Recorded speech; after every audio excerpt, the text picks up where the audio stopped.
Umqeqeshi weMamelodi Sundowns uMiguel Cardoso uphinde wazwakalisa ukucasuka kwakhe ngokuminyana kwemidlalo ngemuva kokunqoba kwabo ngo-4-2 iSekhukhune United.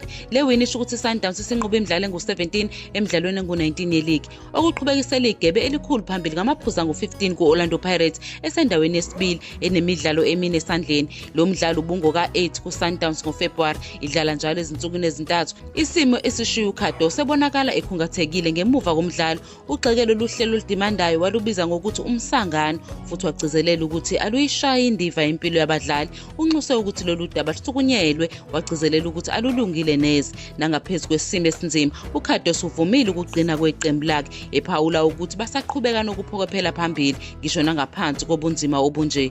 Lo mqeqeshi uphatheke kabi nangegoli lesibili elishaywe iSekhukhune eliphazamise izinhlelo zakhe zokushintshanisa abadlali. Igoli ngokusho kukaCardoso beluwumphumela ukuzethemba ngokweqile nokwenze ukuthi kubambezeleke ukushintshwa obekuhleliwe. Uvumile ukuthi ube nethemba lokuphumuza abadlali, kodwa ekugcineni bekumele akubeke phambili ukuwina. Uma sibheka phambili, iSundowns izobhekana neKaizer Chiefs ngomgqibelo eLucas Moribe Stadium njengoba lisaqhubeka uhla lwemidlalo enzima.